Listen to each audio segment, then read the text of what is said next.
Iginit ng Malacanang ang pagtutulungan ng Ehekutibo at Kongreso sa pagsusulong ng mga reforma sa pamahalaan.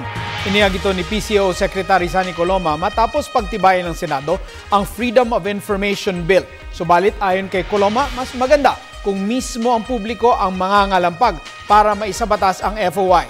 Si Rocky Ignacio ang ating tagapagbalita. Kaisa ng taong bayan ng Malacanang para maisulong na gawing permanente ang pagiging bukas o transparent ng gobyerno upang masugpo ang katiwalian sa bansa. Sinabi ito ni Presidential Communications Secretary Sunny Coloma matapos makapasa sa pangatlo at huling pagbasa ang Freedom of Information Bill o FOI sa Senado. Ang concern lang ng stakeholders, paano na pag nagpalit na ng administrasyon?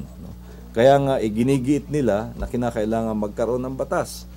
No? Kaya kaisa naman kami doon sa pagnanasang magkaroon ng batas dahil gusto rin naman nating maging permanente at ma-institutionalize yung mga reformang yan.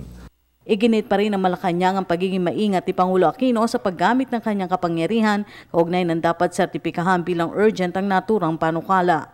It's very circumspect in the use of presidential power. No? Kaya't tinitimbang po niya kung kinakailangan bang gamitin yon. No?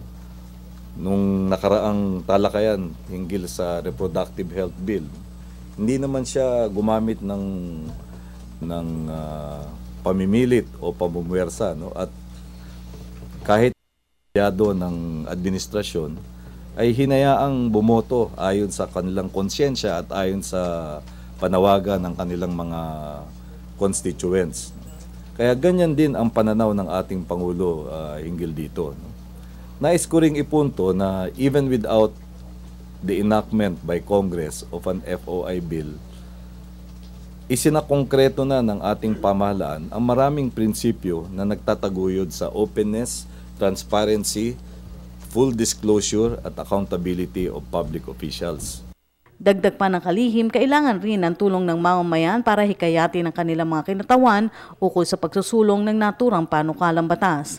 Sa halip na igiit natin na kinakailangan sertipikahin ng Pangulo, mas maganda siguro kung yung mismo mga mamamayan ang kakalampag, no, o magkakatok sa puso at damdamin ng kanilang mga kinatawan, sila'y magpapahiwatig ng kanilang saloobin para mapadama sa ating mga mambabatas yung nararamdaman nilang urgency or significance nitong batas na ito.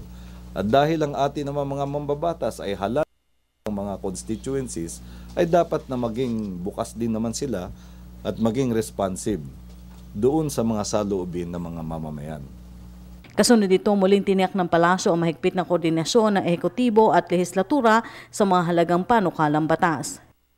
Gusto ko lang magbigay ng assurance na patuloy naman yung masinsin na pakikipag-ugnayan ng ehekutibo sa lehislatura. Yung mga cabinet clusters na kapag identify na ng mga priority measures for its cluster, even in advance of any LEDAC meeting, conveyed na ito sa mga mambabatas natin at nag-umpisa na yung mga marami sa mga priority measures na ito, meron ng mga naka-file na bill. Para sa Telebisyon ng Bayan, Rocky Ignacio.